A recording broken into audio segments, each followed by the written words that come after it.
November 15, 1943, Aberdeen Proving Ground, Maryland. A cold gray morning filled with the smell of diesel and wet metal. American mechanics pulled off a dusty tarp, expecting a powerful German machine. But what they found made them laugh. Underneath sat a tiny, box-shaped car with an engine smaller than a lawnmower. The Kübelwagen, Germany's Jeep. They checked the numbers twice. 25 horsepower, barely half of what the American Jeep had. How could this thing survive a war, one soldier joked, but by the end of the day no one was laughing. The tests that followed would reveal something shocking, that the German toy car hid secrets no one expected, and lessons the U.S. Army never forgot. So, stay with us, because what began as a joke turned into one of World War II's strangest truths.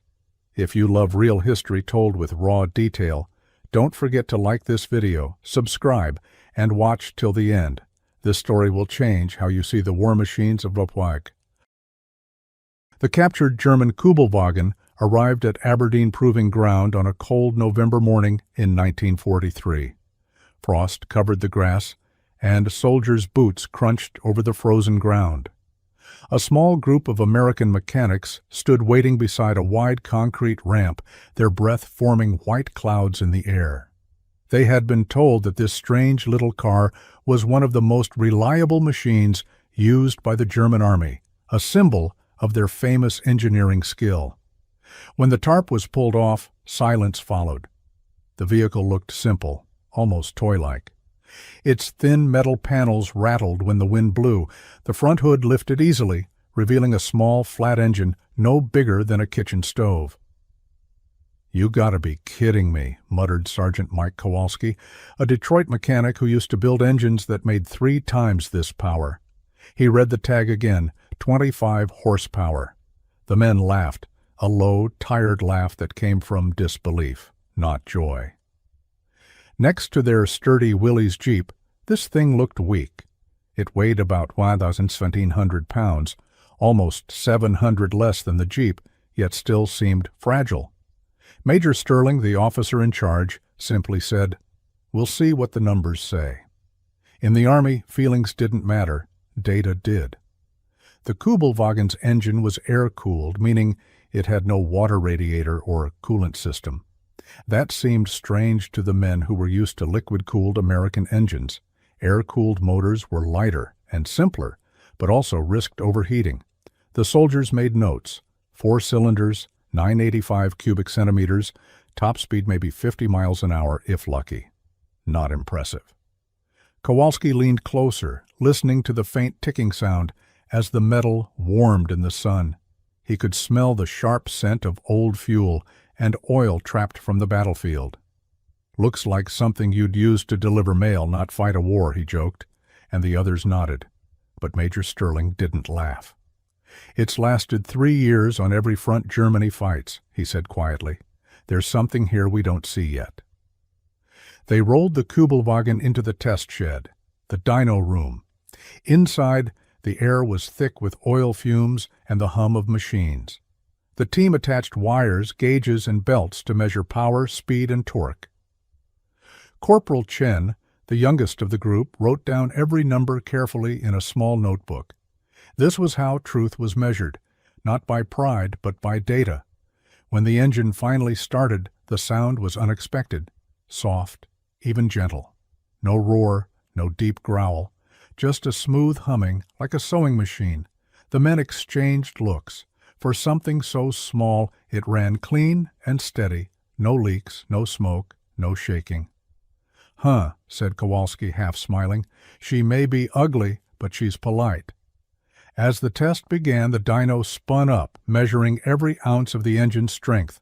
The numbers on the gauge confirmed it, 25.3 horsepower at 3,300 RPM. The Jeep made more than double that. But the white German car didn't strain or cough. It just kept going. The paradox grew stronger, weaker on paper, but calm and steady in action.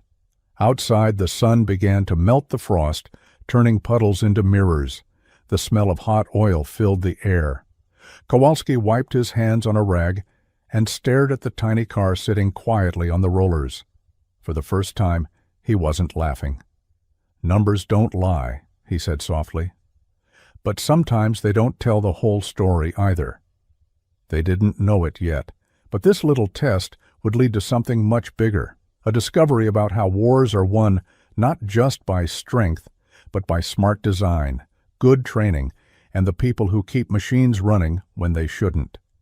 And this was only the beginning. Inside the dyno room, the air buzzed with noise and the smell of burning oil. Gauges flickered, belts turned, and the little German Kübelwagen engine hummed steadily on the test stand. Sergeant Mike Kowalski stood with his arms crossed, watching the pointer on the dial move. The reading was clear, 25.3 horsepower at 3,300 RPM. 25, he repeated slowly, shaking his head. That's less than some lawnmowers back home. The other mechanics laughed, but Major Sterling didn't smile. "Let's finish the test," he said. "Numbers matter more than jokes." Next to the Kübelwagen, a Willys Jeep engine was already waiting for comparison. The Jeep's motor produced around 60 horsepower, more than double the German vehicle. When the Jeep's turn came, it roared loudly, shaking the floor. The difference in sound alone felt like a fight between a whisper and a shout. Still, as the tests continued, something interesting began to show. The German engine stayed cool and smooth even after running for half an hour. Its temperature held steady around 180 degrees Fahrenheit, while the Jeep's water-cooled motor often climbed higher. The Kübelwagen didn't use any coolant at all, just air. Simple, fewer parts, fewer leaks. Private Patterson, a quiet man who loved precision, leaned close to the clipboard. "Fuel burn is lower," he said, "half a gallon less per hour than the Jeep." The men exchanged looks. Half a gallon per hour meant a lot when fighting across long battlefields. They recorded more numbers: 0 to 30 miles per hour, 26 seconds. Top speed 50 miles per hour on flat ground. Jeep, 0 to 30 in 11 seconds. The gap was huge. The Jeep was fast, powerful, and built for climbing and pulling. The Kübelwagen was light and slow, almost lazy. When the dyno test ended, they rolled the car outside again. Steam rose gently from the exhaust pipe. The sound faded into the cold air, soft as a sigh. Kowalski touched the warm metal with his bare hand. "It's weird," he said. "It shouldn't work this well, not with so little." Major Sterling looked down at his notes. "Maybe that's the point," he said. "It's built for enough, not for more." They began the next part of testing, the acceleration run. A long, straight track stretched across the proving ground, flat and empty. The Kübelwagen rolled to the start line, its small tires crunching over gravel. The wind was sharp and cold, carrying the smell of gasoline. "All right, Mike," Sterling said. "Take her up to 30. Kowalski nodded and climbed in. The seat felt stiff, the steering wheel thin and rough. He pressed the starter. The engine hummed instantly. He pushed the pedal down. The little car began to crawl forward, slowly gaining speed. The seconds ticked. 10, 15, 20, 26. The needle finally touched 30 miles per hour. When he stepped out, he was half amused, half impressed. "Feels like it's giving all it has," he said, "but she doesn't quit." The Jeep did the same run later. It hit 30 in 11 seconds flat, throwing up dust behind it. The difference was obvious, but the Kübelwagen had one quiet advantage. It never stalled, never overheated, and ran smooth every single time. Back in the workshop, Corporal Chen summarized the results in his report. The Kübelwagen lacks power compared to the Jeep, but shows remarkable fuel efficiency, cool operation, and mechanical steadiness. Major Sterling underlined one sentence. "Reliability over raw power." That would become the phrase they used again and again in their notes. As the sun set over Aberdeen, the men packed up their tools. The orange light made the little German car glow faintly. It still looked weak, but the numbers suggested something different. Kowalski wiped his hands and said quietly, "Maybe ugly things can still do their job right." But the real challenge was still waiting. Hills, mud, and time. That's where true strength would show itself. The next morning was colder. The wind from the bay cut through thick jackets and made every tool feel like ice. The men gathered around the Kübelwagen again, this time at the base of a long dirt hill. This was the real test, the kind that decided whether a vehicle could survive on a battlefield. Numbers in a notebook were one thing, mud, slope, and gravity were another. Sergeant Kowalski checked the car once more. The air-cooled engine hummed quietly as it idled. "Feels like a sewing machine," he said, half smiling. "Let's see how she climbs." Major Sterling nodded. Same load as the Jeep test, full gear and 2 men. The Kübelwagen was loaded with sandbags and tools to match the Jeep's weight conditions.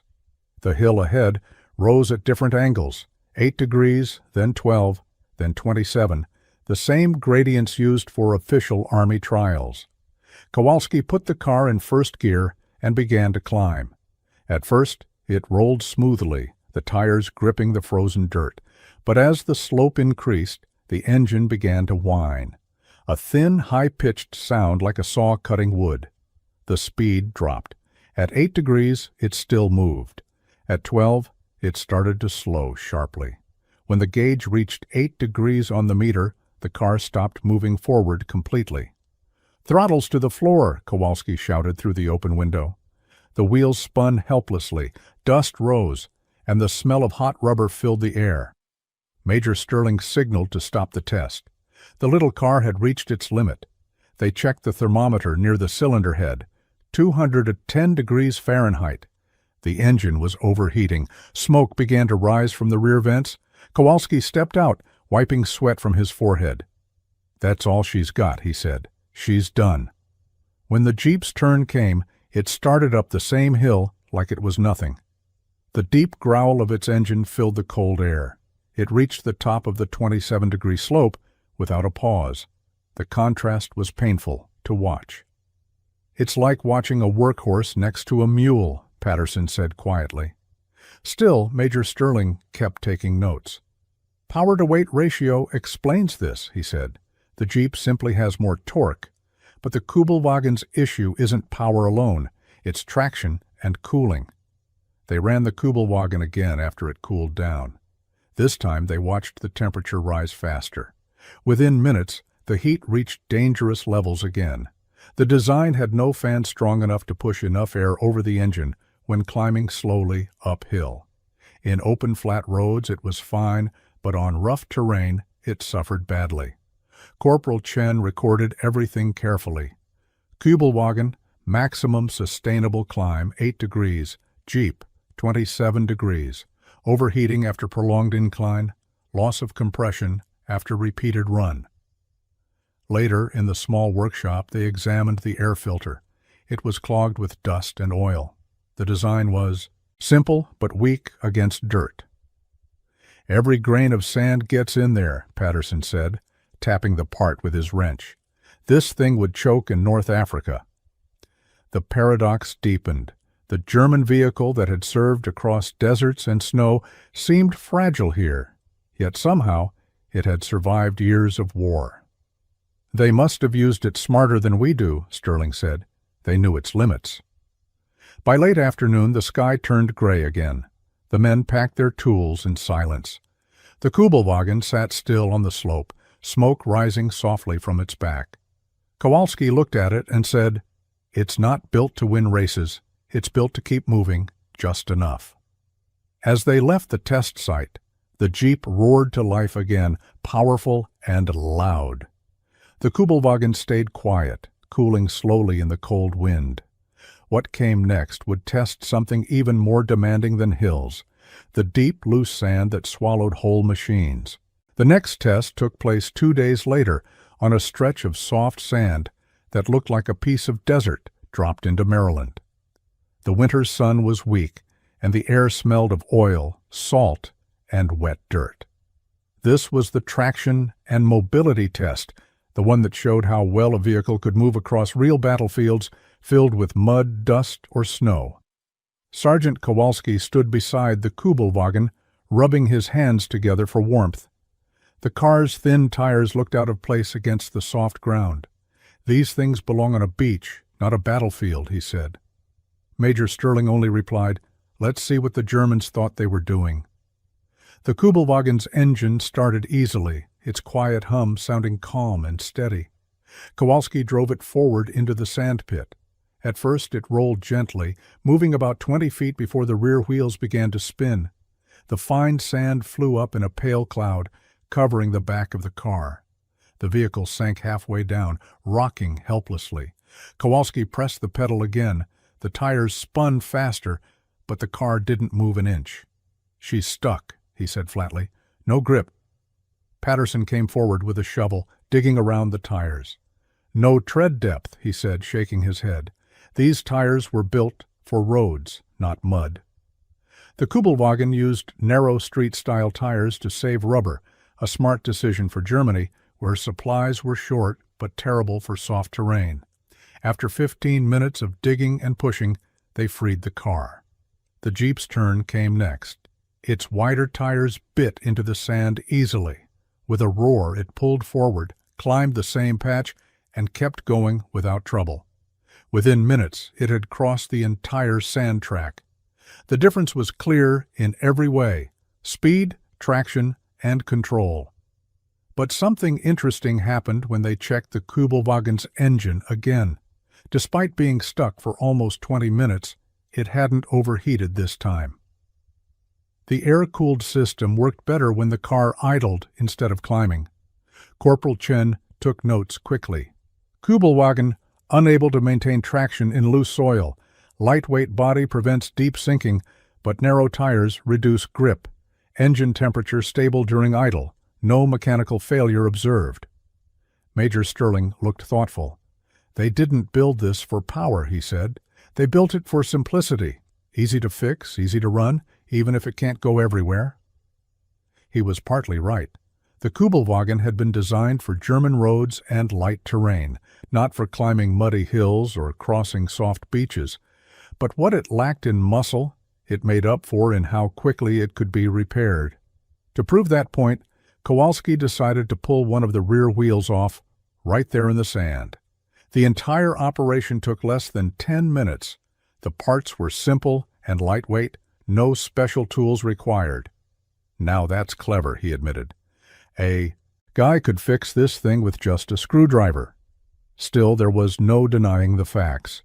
In real war zones like Africa or Russia, traction mattered more than comfort. The Jeep could go almost anywhere.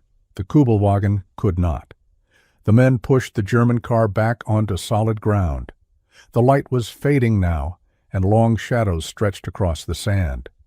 The sound of the cooling engine ticked softly, like a clock counting down. "So," Patterson asked, "is it any good?" Kowalski looked at the dusty little car, then at the Jeep parked nearby. "Depends what you need," he said. "If you want to move through mud and rocks, take the Jeep. But if you want something simple that just keeps running, maybe this is enough." The test was over, but they still had more to learn. Next, they would find out how well each machine could be kept alive, not in battle, but in the quiet moments in between. That meant one thing: maintenance. The following day was still and cold. The smell of oil hung in the workshop air, mixed with the faint scent of metal dust and gasoline. Today's task was not about speed or strength. It was about maintenance. How easily could each vehicle be repaired and kept running? In war, that often mattered more than horsepower. Sergeant Kowalski rolled up his sleeves. "Let's see how long it takes to service this little thing," he said, patting the Kübelwagen's thin metal hood. The stopwatch clicked as he began. He started with an oil change. The German car had a strange setup, a small flat oil pan and bolts that were hard to reach. It took him almost 45 minutes to finish the job. When he pulled his gloves off, his hands were covered in oil. "Not good," he muttered. "On a battlefield, that's forever." Then he tried changing the air filter. It was packed tight under the rear cover, held by a set of screws that needed a special tool. Every few minutes, he shook his head. Too complicated, he said. You'd need a clean shop to do this right. When they tested the same maintenance jobs on the Willys Jeep, it was a completely different story. The oil plug was easy to reach. The air filter popped out with 2 clips. The whole process took just 12 minutes from start to finish. Patterson, the quietest of the crew, made a note on the clipboard. Maintenance time difference: Kübelwagen, 45 minutes, Jeep, 12 minutes. Estimated 27% less vehicle availability due to servicing delays. Major Sterling nodded slowly. That's not just time, he said. That's how many vehicles are ready to fight. If a whole unit's maintenance takes that long, you lose a third of your strength without a shot fired. Kowalski agreed. The Germans built for precision, he said. We built for access. That's the difference. To push the test further, they decided to simulate field repairs, the kind soldiers would have to do in mud or snow. They intentionally loosened a spark plug on both vehicles and timed how fast it could be replaced. The Kübelwagen's spark plugs were buried deep under cooling fins. It took almost 8 minutes to change one. The Jeep's? 2 minutes, flat. By now even Chen, who loved the German car's engineering, admitted, it's clever, but not soldier-proof. Later that afternoon, they took a break outside. The wind had picked up again, blowing through the bare trees. The Kübelwagen sat open, its parts spread across a wooden bench like a metal puzzle. You can tell the Germans cared about precision, Patterson said. Everything fits tight, nothing wasted. Yeah, Kowalski answered, sipping his coffee. But war doesn't care about tight fits. It cares about who gets rolling again first. When they finished the last maintenance timing, Major Sterling summarized the results. The Kübelwagen was reliable when working, but slow to fix. Over time, that could reduce its total operational use by nearly 30% compared to American vehicles. In a long campaign, that was a major weakness. Still, there was something they respected about it. Every part had a purpose. No unnecessary wires, no extra weight. It's not bad design, Sterling said. It's just built for a different kind of war, one where roads exist and parts are close. As night fell, the men cleaned their tools. The sound of steel brushing against rags echoed through the quiet room. The Kübelwagen sat reassembled and running again, its little engine purring like nothing had happened. Well, Kowalski said softly, she may be slow and fussy, but she doesn't quit. Tomorrow would be the harshest test of all, one that no machine liked, the cold. And in that deep freeze, the truth about reliability would become crystal clear. The next morning, the world was frozen. Ice covered the ground, and a thin mist hung over the airfield. It was January 1945, and the temperature had dropped below 20 degrees Fahrenheit. Cold enough to make steel shrink and engines groan.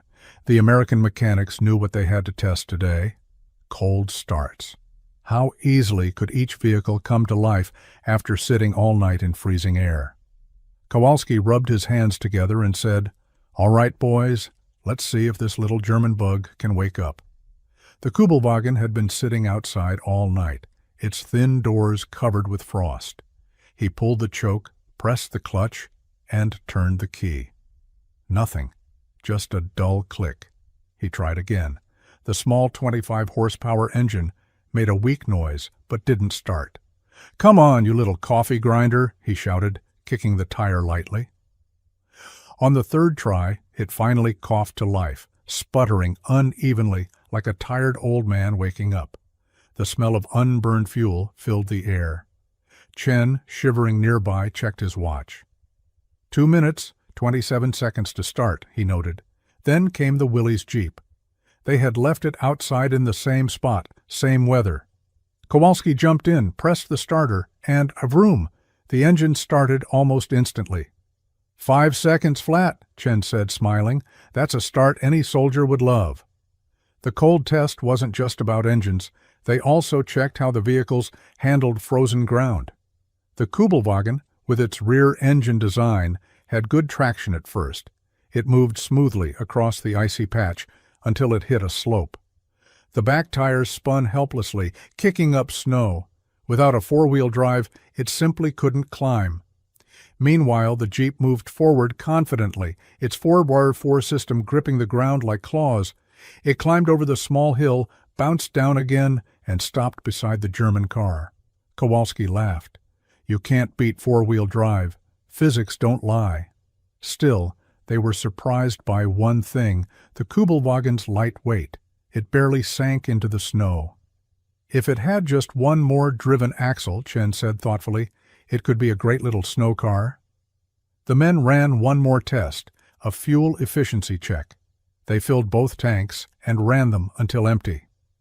The Kübelwagen went 280 miles on a full tank, while the Jeep managed about 240 miles. That's 1 point for the Germans, Patterson said. She may be weak, but she sips fuel. Yeah, Kowalski replied, smiling. She's like a marathon runner, not a sprinter. By midday, the cold test was complete. The Kübelwagen's air-cooled engine had survived the freezing morning, but it needed patience and gentle handling. The Jeep didn't care. It just started and drove. That was the difference between engineering precision and battlefield practicality. Major Sterling wrote in his report, "In extreme cold, the Kübelwagen shows endurance but not reliability. The Jeep remains superior for rapid deployment under all weather." As the sun began to melt the frost, the men leaned against the vehicles, watching steam rise from their hoods. You know, Kowalski said, it's strange. The Germans made this with care, detail, even pride. But war doesn't reward pride. It rewards what works. The others nodded silently. They weren't just testing machines anymore. They were seeing two philosophies of war, one built around control and perfection, the other built around flexibility and speed. And the next test would bring that contrast to life even more, when the two vehicles would face real field conditions side by side. Mud, ruts, and chaos, the true battlefield of machines. The next test came with rain, heavy, cold, and endless, the kind that turned every road into a muddy trap. The air smelled of wet soil and exhaust. Boots squished into the ground with every step. This was the perfect time to see which machine could survive the real battlefield conditions. Not a workshop, not a smooth road, but pure chaos. The test area was an old dirt road outside the camp. The soldiers had dug shallow ruts and poured water into them, making the ground soft and sticky. All right, Kowalski said, holding a stopwatch. Same rules. One Jeep, one Kübelwagen, one hill. Let's see who makes it. Chen got into the Kübelwagen first. The small German car looked confident, light, and simple. He pressed the gas, and the rear wheels spun fast, splashing mud everywhere. For a few yards it moved forward, the little engine whining loudly. But then, as the mud got thicker, it began to slide sideways. The back tires lost grip and the car sank halfway into the muck. "Keep it steady," shouted Kowalski. Chen tried rocking it back and forth, but it was no use. Without front-wheel power, it just dug itself deeper. After 22 seconds, the Kübelwagen stopped completely. The men pushed, grunted, and finally freed it, their uniforms covered in mud. Then it was the Jeep's turn. Patterson took the wheel. He shifted into four-wheel drive, grinned, and said, "Let's go for a swim." The Jeep started slow, tires turning firmly. It rolled straight into the mud, climbed over the same slope where the Kübelwagen had sunk, and came out on the other side without even slowing down. "Time, 17 seconds, Chen called out, laughing, "and no pushing needed." Even Major Sterling, who rarely smiled, gave a small grin. "That's the difference right there," he said. "You can build precision, or you can build power that forgives mistakes." But they didn't stop there. The next part of the test was damage control. They wanted to see what happened if the vehicles were hit, not by bullets, but by real-life wear. Dents, broken lights, bent fenders. Kowalski gently hit both cars' side panels with a steel hammer, simulating shrapnel impact. The Jeep's body flexed slightly, leaving a dent but no cracks. The Kübelwagen's thinner metal caved in easily, leaving sharp folds. "Too thin," Patterson said, touching the metal edge carefully. "Saves weight, but one good hit and you're done." Still, the Kübelwagen had one big advantage: simplicity of parts. Its engine could be taken apart with just a few tools, and every piece was light enough to lift by hand. "If you had time and calm weather," Chen said, "you could rebuild this thing anywhere." "That's the problem," Kowalski replied. "There's never calm weather in war." By the end of the day, both vehicles were covered in mud and scratches. The Jeep's tires were packed with dirt, its windshield coated brown. The Kübelwagen looked almost buried, but when they started both engines, they ran fine. The German car refused to die easily. "Maybe that's its secret," Patterson said quietly. "It's not powerful, but it keeps going, like the people who built it." The men stood silently for a moment, watching steam rise from the hoods. The test had shown the truth.